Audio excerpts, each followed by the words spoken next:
Ya min bokora skikide jano chanan katan chinen katan gwis kondiale la gweje chen kono la kwany telecon permanent ching ngai kono na majen chinan kwana tungwa la gweje o dore chwan nweren ta matatine lede chi che lot kamen gore ji tega che kuje gwa cause mi wika South Sudan and jano naka kon pe ni chang ken kon chuito ni chang ka bot ka kon chuito ko jot ni chang tele dul wal tele dul ka ora ka tele chare the same thing in Ethiopia bo gente ten mishet kana mon so taking them on da breaking point and tada au anguchi dwero kanware ka Buay James Hoth angu gwe chi dwero kanware Golong da mare babur si loy da te da long tije mo na ra tije je ko kwa mi shu long an la cho je no kwina bo ke kwine ne te na bong te cha ga kwide no wal ko min je ko kon cha ga story dan kan kon story dan go gor ne kon someone like even preachers and those of Douglas Johnson so go along with young people that got the story gadan so an me che mulare along chiang kel leadership kon ka unu chali ben appreciate la the biggest issue kanuri chola je the system of God yearly okay and system of God yearly more lodene ojen keneti ruwairo ko gadile kene gadile a general nuara gadila jen tege ko te gadila madong ten so mitali gadgu kitali like in wajin titin mitali gadgu len all this thing so la joje no chide changdei nora dong de yak ko gadgu jela yeno kor kelo ya tingwan lat ke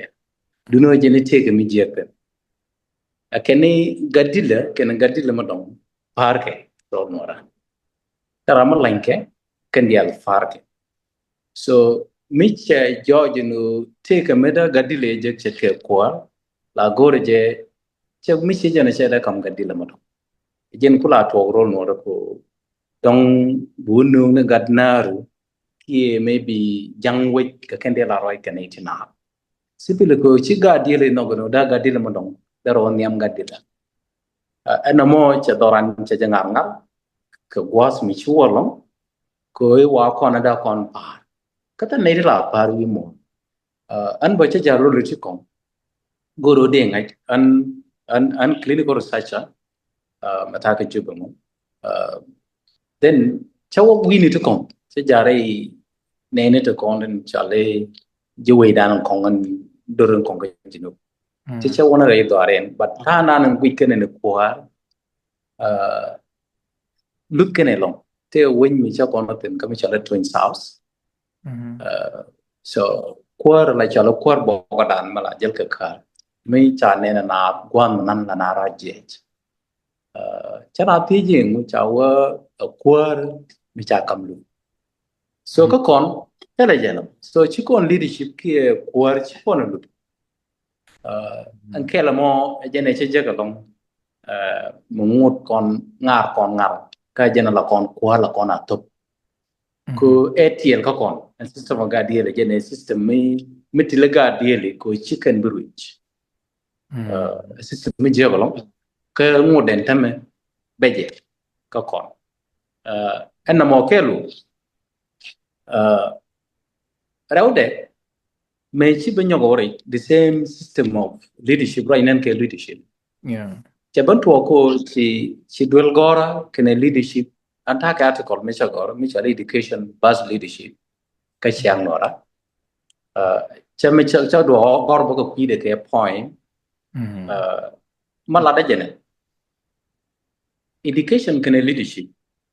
jaban jo education wal kwa jana nga je kene ko ne ka tukde mi si lara nga ga duel gora cara mi jagana gada mo bare me si nore bango chikan me lawoto me si gada dol goro ba jagano gada mo dara hok bangkok yu te chokolat de gada jago turu la toronte la boro no le kon la takin ba ko je no ga dai shure chara ga ke ko te ga tungwan ti chiro ke and then chinate na ti nyo jen ko da ga ki na torone ata la lu ko dul gor cha no no ba ga ja dul gor kan ni de la ja ga dul gor ka ga ti gwe ke no ke ne ke nywan tang kin dong chicken day chicken no long ge yen dong chicken pork chicken ga da long ga de la chal ke nywan na ka la wa ta la ja ga dul gor me chi god ben chicken no ge no be ne tu wan bi ko wa dul gor ken dia including ne te bom bom da ga ten da day da kan ga long ke yen be chi do tok chi ne dial chi dul gor cha jen en dini jen long rol no ran tam mata kon cha dul gor anang kanang mo dong me cha chok ko one of the qualification me cha gran ko did reach rol no ra but ka reach rol no ra ne jen no ngamela na da right me ta dul gor ta ka job manem dien ramela ni ti na tla ka roaj ala kwaren would me mengai ko would mengai ko jara mela na da roaj wouldn't dong ela na da roaj jen would me shale turual rame la nei tingwan la ken bai chang de kia bike miskel dore dong bena ja kamit kia dong be dora bata ka nei tingwan ngwamo shale turual ka gwajen dong chara karam la na da mit dore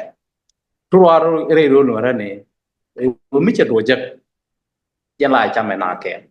would mo la ba would mi cha wo re mi chung man chi wo re ro ba wa nang na dor nga ramo ngai ke ko would mi cha met kara rame gwa ta da nan la nyura na ke je jen ta la chal ke turwa ro no ra tam dong la no re ro ai would mi ngai ro would mi ngai ro jen la no re la ka ro ai Canadiality chaka bampal me mishala gwar cheben so chi gwar che quality ela nang ke mela gur ke kwar mo gwa meda no ro daga bot cha bangar ngar etame bi birametel ken quality de ala to jege de kam kwar ni mitangwa ne bi je kwije roch ramangin ram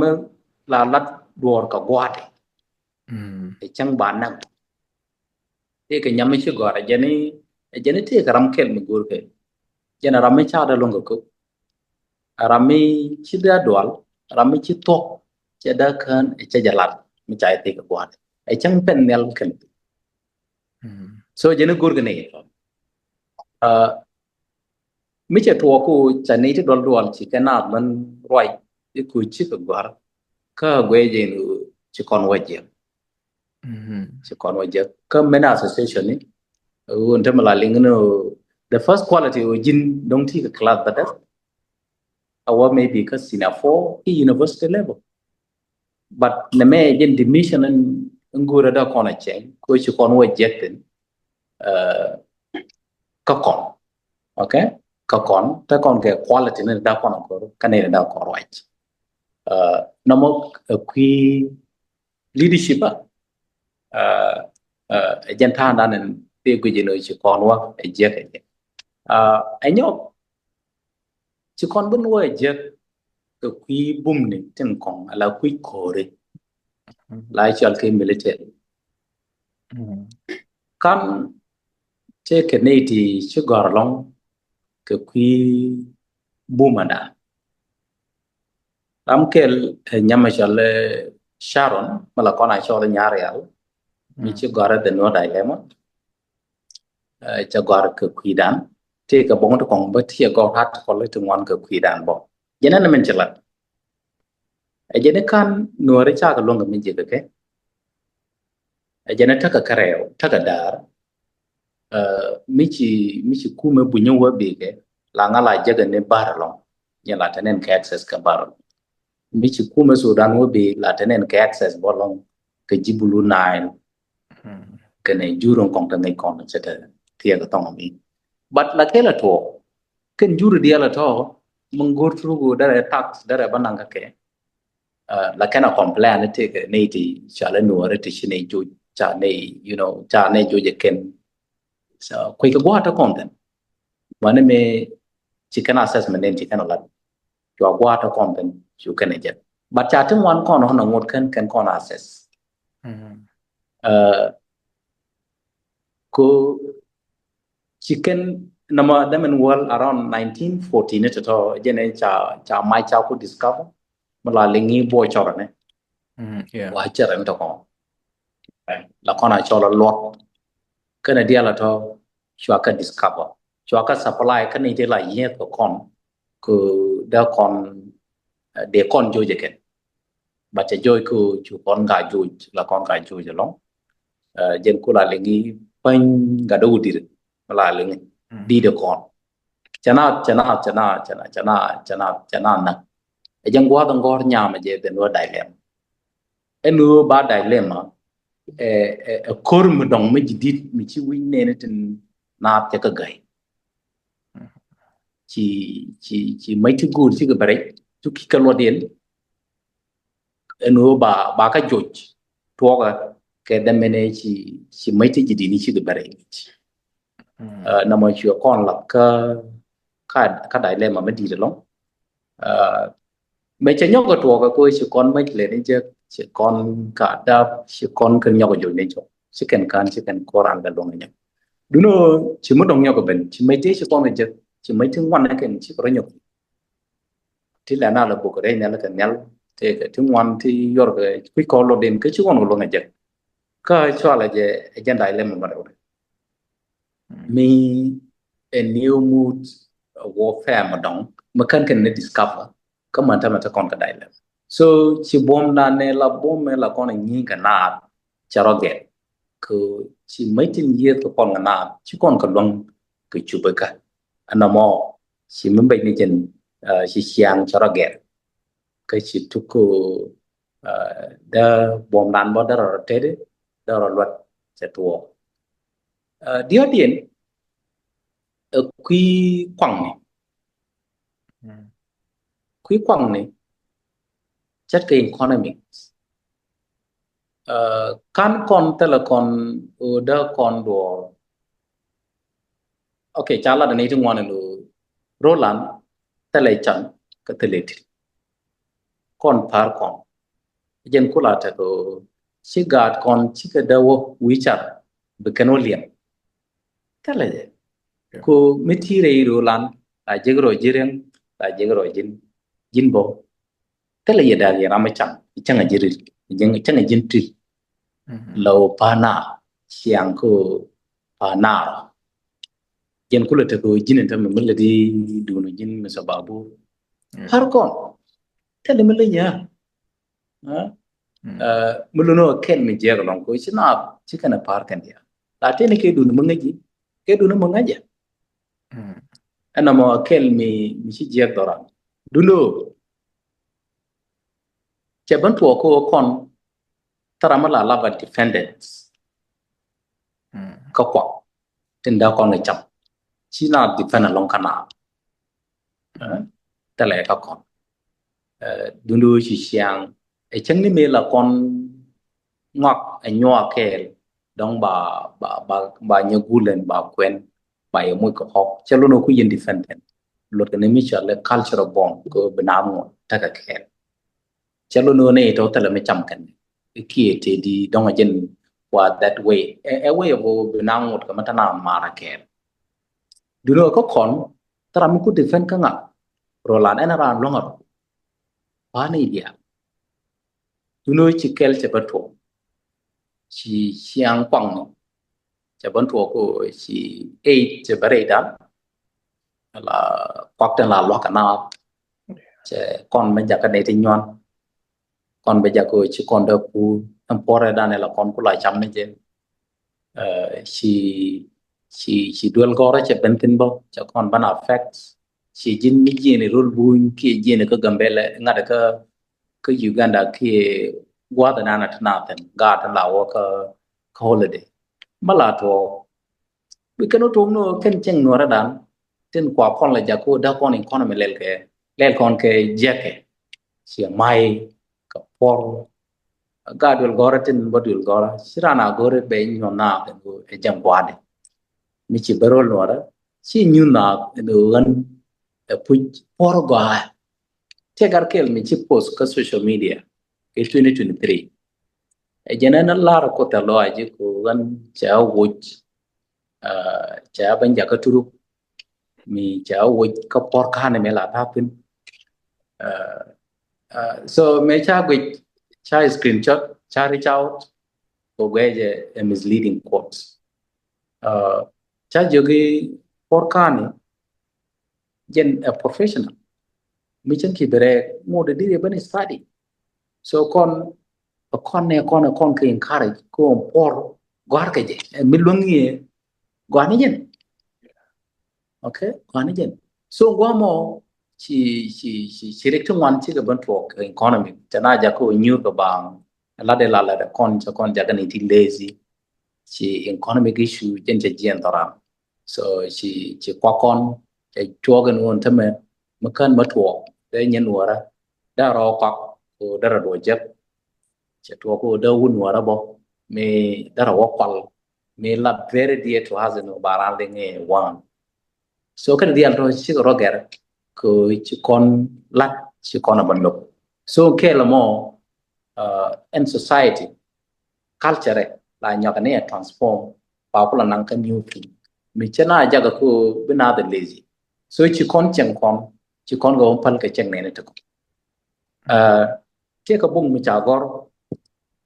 mi cha la the river between mi cha gor tiong jen two thing la da ni ta da ne te ku kui ni ke ni ka jire kwa nei dang kong do ke nei dang kong ki ni ko ke ne ke ni ti je so mi chu ko lo ba ga je ke ta ka re ka ta tang kien ta ka ri che but ke kui ni ke ne ta ka re kan dia so mi chi ban ka lo bi ga je no kan nyer ke kui ni dia ke ni chi ke spoil ko chi kan chiang ne na ta kong chi kan na but bi ji ku kui ni bi kan lo wi ken ti da very backward mode ka culture te kon so chicken mode ko da kan de ka kapen culture to so jene shala the river between an and ware ta ka river between siang ra ken siang de chin si kon ka nang anu kan kon ta nan da kon ka mat ke kan kon an jen kulu to ko pan na to dien kala register lo jalong ku sia gore be ben ke media ko bro ni jin ka to ga da ko ji mo ane chlo ya te dalong ka ken jok tin beja leadership ka ko ro kon ka economy da so ja gwa den chirik tu wan chi ka to ben chlo ya te Yeah, Gualong Buay Chilai the long point ago, chicken mention in depth can the along Kagwamatot to the LT ka issue niti go gwech along jite kadam kon recos do be a walk on Taninta we were can con course mal gerbe jera long ka kon wonyam I remember take a post mecha post ni ki Indiana ritual dalit kan dalit nita ka rich and prosperous along na ka tami wali ta gantan bum ga bo dung na me sha ka laban tiam ram bum ni jan ka ta mi ka India kan jegi like telga class ta ga mu class me sha wa gweja jok gweja bom dani didi dan gweja yang dani didi dan ta ka kon but mi kon la kon ban chok gwa man ta ji reaga shi modernization ta ban chok tenanta take a 2-1 to Jack Lloyd Naath ka jet. So one of them, one chiga mention along to no time,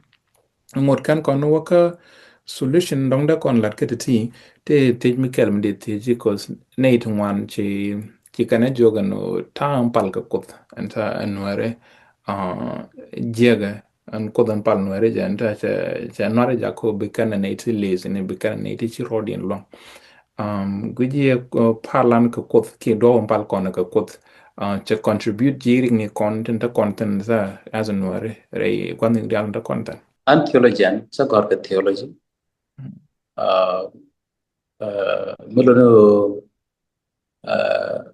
ngaje men tuwa long ka kui siang Christian men lada mi she jana ko an cha interact ni tingwan ka jen kui ka mi she jana I've been a minister, I've been chatting one naken chakalato, la missionary. But take care of it. Manyam dien, nating one along. Then we je wall lock. Rudy interrogate. Ala human kiran, then goro, dere line karamedang, million dinigen kaje. Mi chirek ben, mi chalongalane, la goro, dara walk, karami. Milen dinijen ko changa gan matot dwaje la goro berin karame din medaje wollo ejen tanda na tana agani rekti wana long to ka ko wona wokan tono ko ta kare ken ti kare ko to tanken chaga den ko pal ko chijen tanken ke economic issue tanken bo dong dara family level ke nhìn thế cái thôi còn tức là ra nào go ra đó go cái này thôi mình chưa chụp đến bây giờ cô đã cái này thì cô đã kiện đã cái thôi là thang kiện là cái mình cho lấy xiang chơi mala là cái câu chuyện cô mới chạy chịu cái chú địa thế cái chuyện mà gọi mà bảo cầm chăng anh đâu bây giờ mới cái trả lời cái bị chúng nó cái trên tiri địa cái bị cái phần so ka psychology I think Bible kelen dini jana long pa recommend ke counseling ani ka wajek ben ko mi and content ta konan ta ka Bible ngum lar ka na ta leng ni ke men guji ka gana ra dul gor dul kun stingwan leng ke ni kwenen cha gor ala Bible ki wan tin cha kwaten ta lo jana ne je jena nong da ka ti dia ka gwe je long kan contribute ka taring ni ko duno an dia je lo na bo long psychology ka te ga ni tu want to kwa cancel along chere ri kan ta content te ka political war ti si mor ga gu si ga bat so guru amade je lo te ko amade je cancel ten ka lo ma do mo bi ka ani je contribute bo long ko bai char ne na tu wan ba ga no kel ka banat ya ko daga taga no koro tundu tan dong ngum lar Bible ko mi chanat yogi chora dier cha do ka di tinal ten chipuru ko kan chicken lat ke chicken so kan reality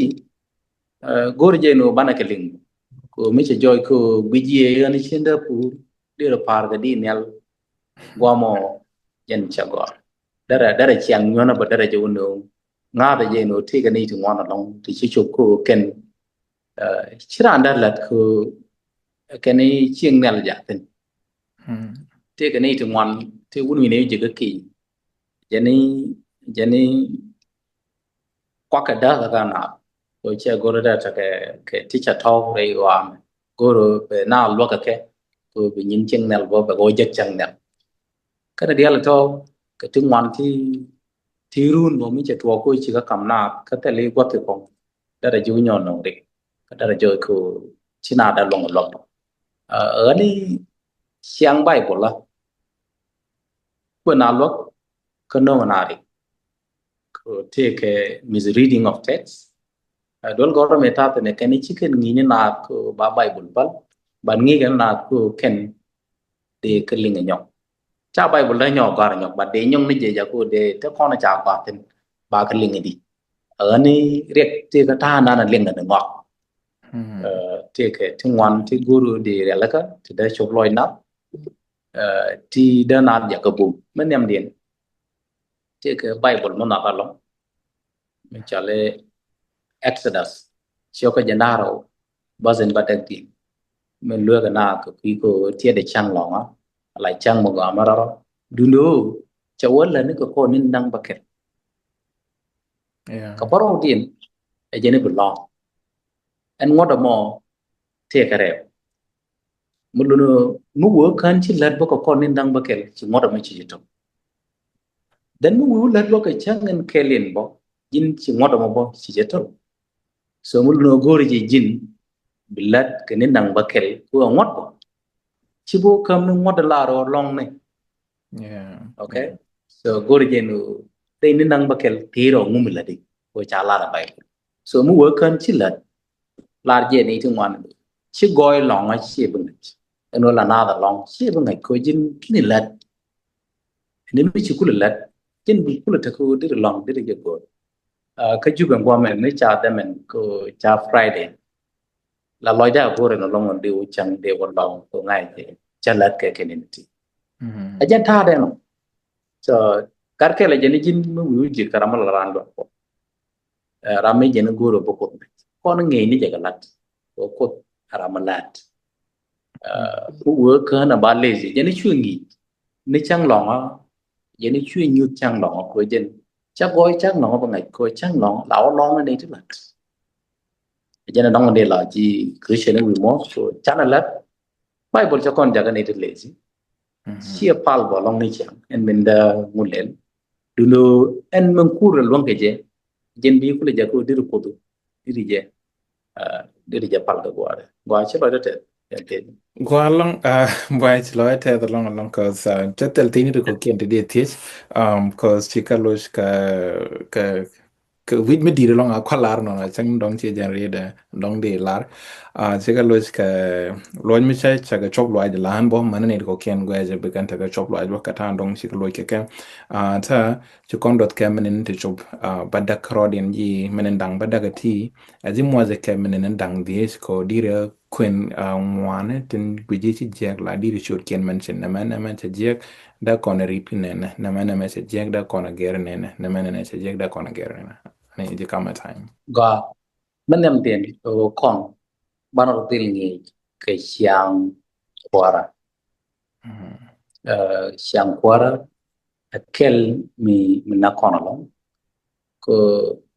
la ke detti bot ke loñ kena loñ ti bot ke del yo je no da loñ tin bot ke del de ka joj detin bot ke buluno war ambodi gore no banengaj no nga ka cha bo pa ni ko cha to dol kora okay ko be roi no kon ka to da gore no bane ngay nó cái chân đó là thế còn bane cái revise to này là con right can be correct so các bạn nào bây giờ cái gì thì mình sẽ cái trang association cho con bộ là nào đó có rek en gor cái này bà solve và là cái nó là nó rek từng one nhau đồng bu nhị này cái bộ của quốc cái là nếu có thể cái này solve so là ở đây nó cái bình bu nhị này cái kan có nghĩ của đó còn qua luôn so mấy lột con này nó đã còn qua được đã là gọi long còn qua siêu thêm mấy điểm lên nhà nào bà đối với rồi nhà nào cực kỳ đun em xiang được đó qua dân đã là gọi long bắt đầu khi cô xiang quăng này còn chắc là cái lối về chừng đó là đàn này đàn anh phải bình xe này cái mà dân đi mấy cái chụp cái mà thả mà lại mình làm thế cho rồi có nương ở nơi chấp hành ấy cái chân cha rồi canh chăm cái official đấy thôi chắc là thì chỉ có quan chừng nó ra cho rồi có cái lẽ là và maybe chỉ tăng cái ngọn cái khoe gì bắt cái quê gì cho gọi của anh chân cha đấy chỉ dân chết rồi làm chứ còn là bị mua con one không đó so ban này cho con trên puru cái belen nào cái này cho con ban là can đã mai cô mới đi bên trong nó diễn ra rồi cái này kene rise role no na reaching take a minute mi nyote be ne tin wan bi ko kon fo yene de content ci go le yana ñu na mi ci bere ci ngore bi jal ke njere bu ñidu so ngum gore bi la na so gore no chenkon chana kana an me wa ke india chawarum kareirenal tin chala ji Ethiopia kop dan te reirenal cho chang reirenal cho tur chulo te da no tan chikana brand was so amazing ke Ethiopia ti gorgo they are taking their culture to the world ane chenkon kon bi chikon chana loire cheng ne kon chenyu no jini chi jin turu ko turu ko nore ne ram chiru chuke bi into go you know ram roi ke tu to kon dong jene la go ke turu but turu now o jin ngi gwa dan bi te roi to ke la to di jin ngi ke jin dir na lok ke manana te point ki ngi da du jin turu on to chak metel ko bana lok ane chana loi pur ane chana loi gorek ro no rada she boar ana mo cha wa je ko gore no bane adjust marara la qui kore o ngai je chi kon da goro loi na ko ro bat lo dai ne ko jen tu ri ka ko dong de kon jeng wa da nong ga mo lo ro bo nei te ngwan che joy ko we ke no kon we mon ke du ga kon ne wa wa nei te na so gore je bon siang we ke nei te kon ma tiang ko ngak te ma da ko na tin tin bo men dem din chi lo de kan nei te na we ke media ken no che no mi chi do to che gore bo we da ngwa ko la ko badan ta me che ta nei te ngwan te tar ko ri long re jam che ko mi ti kan nei te kon ko te nei na de ngo do chi na da bit ki information la ke ejen koran tok di ni la je nei te ngwan no gwa da te ni bitang no bra na karo ade de no bai na kam aj kon psychological war jen be di jen na be karo na karo so gore je si di ko mai ko no chana waka win mo na ngo wa kom mi nyi na to char chane gore bana na tiam ni la kon na da tiam ko ri ko gore no mi kon chok ten ba kon cha tiam chana ko ten ko kel mi chi kon bo weekends chilo de te jenen delant Ko along Buay James Hoth chiloete along ko shi tadu shi ralka ko be kon borash ka queen wane tin long te ga lom di long ji te ka dan kanware ka shi ka latken tin dongo ralka reite ka dan wonyam ane large ta slice ka choda ka large ta slice ka chonen to be video mangwe chane betaka mal chilo de te tene kamal